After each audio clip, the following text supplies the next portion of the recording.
A wagon creaked to a halt behind them, driven by someone who'd had the wits to keep his oxen from running off. Zeke turned to see a dark shape leap down and stomp across the sand toward them. As he drew closer, Zeke recognized Snyder, a frontiersman with the arms of a weightlifter.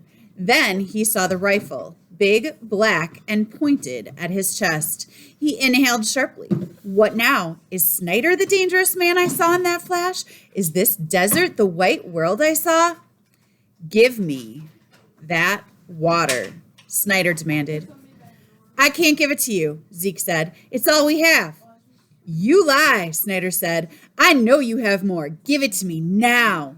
Sorry, no, Zeke said. You can get water yourself when we reach the springs.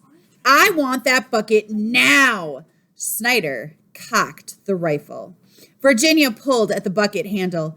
Give it to him. Reluctantly, Zeke handed it over. Not worth dying over, Virginia muttered. Eyes narrowed in anger, Zeke watched Snyder stroll off, swinging the bucket. If he didn't have the rifle, I'd grab the bucket from that maniac and wallop him over the head. The flash came fast. He saw Snyder lying face down on the desert sand, motionless and covered with blood. Oh, brother, he gasped. I wanted to knock Snyder out, not kill him. He rubbed his eyes hard. What? Zeke, what's wrong with you? Virginia grabbed his arm. Little Jimmy stared at Zeke. What's the matter, Zeke? Nothing, Zeke shook his head. Nothing. The flashes were getting worse. Early September 1846, Pilot Peak foothills, Nevada. Dawn came early. As green patches appeared in the distance, Zeke began to run. The spring! Lots of springs! Wonderful, bubbling water! Hungry animals tore at the grass and thirsty people gulped down water, but there was no sign of Reed's herd. Dang, Zeke muttered. I sure hope the Indians didn't take the herd. Maybe Papa already found them, Virginia said. She ran off with Patty and Jimmy to find their parents. Zeke took a few enormous gulps of cool water and burped loudly. He let Starboy drink his fill and then hopped into the saddle. He needed to find that herd fast. Rounding a clump of palms, he bumped into Lemuel. Pretty much a disaster, eh? And Lemuel said. Yeah, it's bad. As one of the teamsters in charge of the animals, Zeke knew he was partly to blame. Not only did he feel guilty, he knew Reed wouldn't let him forget it. Lemuel winced. Ours smelled the water and charged off too. I bet the Indians have them. I sure hope not. Hey, Cecil, Lemuel said. There's not much we can do now. If the leaders are smart, they'll order a search party. They sat in glum silence for a long time. Finally, Lemuel jabbed him with an elbow. You stink. Speak for yourself, Mule, Zeke said and sniffed his armpit. He did stink. Lemuel grinned. How about a dip? At least we can get this desert off our backs. They pulled off their sweaty clothes and jumped into the inviting spring. The cold water felt great on his sore limbs and weather-beaten skin. Edward Breen ran up and leaped into the pool. Zeke stared at the 10-year-old in surprise. Hey, Ed, your leg looks fine. Yeah, it fixed itself, Edward grinned. Me and Pa have watered and fed all our cattle already. You're lucky, Lemuel said. My pa's talked to lots of people. More than 100 animals have died or are missing.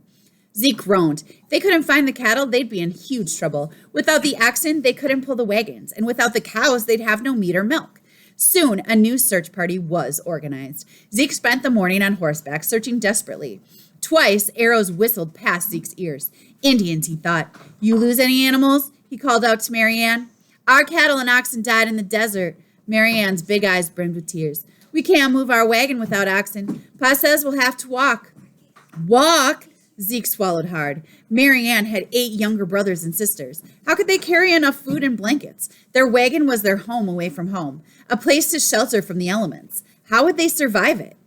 Zeke wished he could help, but the mountains lay ahead and he'd be lugging what he could of the Reeds' belongings. With just 2 animals, his boss was reduced to only 1 wagon. Maybe Mr. Reed will let one or two of your toddlers ride in his wagon. Try asking Mrs. Reed. Okay, thank you, Marianne nodded. Keseberg, a giant of a man with dirty blonde beard, joined them. I've lost one of my wagons too, he growled, studying them through hooded eyes. It's Reed's fault. He ran his hand over Starboy's rump. Your hoes don't look too good. Let me know when you decide to eat 'em. I'll buy a chunk. He licked his lips with his fat, red tongue. Horse meat is good. Are you crazy? I'm never doing that.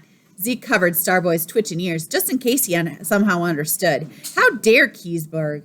That man's creepy, Marianne whispered. 2 days ago, he left a crippled man from his party behind in the desert. Keseberg said he was too heavy for the wagon. Zeke stared at Keseberg in horror. That's barbaric. They're desperate. They're turning against one another. Marianne said, I wish we were back home. At noon, Reed called a meeting. We're low on provisions and there's more than 700 miles to go. I need volunteers to ride ahead to Sutter's Fort for supplies. 2 men on horseback should be able to get there fast. Once Captain Sutter hears our problems, I'm sure he'll send food and mules. I'll go, Zeke yelled. Me and Starboy will be over the Sierra Nevada in no time. I'd love to leave this mess, he thought. California, here I come. You're here to take care of my herd, not go running off, Reed said. And you'd better find them, Cecil. Zeke nodded. My name is Zeke, he muttered under his breath. 2 men were chosen, and Zeke watched them leave. Far in the distance, he could see dark clouds covering the scary high peaks of the Sierra Nevada. That morning, he'd seen geese flying south. Winter was coming. He shivered. Oh, brother, I hope those fat clouds aren't filled with snow. So those 2 men were chosen to leave and just, die? So they were chosen to leave and go to the fort and to get supplies to bring back, hoping that they could get enough supplies to get them to move forward, right? That's the hope. That's the idea. They're gonna die. You shouldn't say things like that. Well, I did. I mean, we don't know that for sure yet.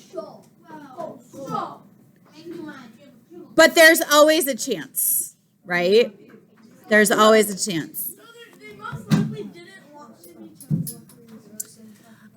Well, more than likely, they have a better chance of surviving if they get to be chosen to leave. They actually have a better chance to survive because they aren't weighed down by other belongings or other people, like toddlers or old people. But if they get stuck, they have no support. So there's an idiom called, it's kind of a double-edged sword.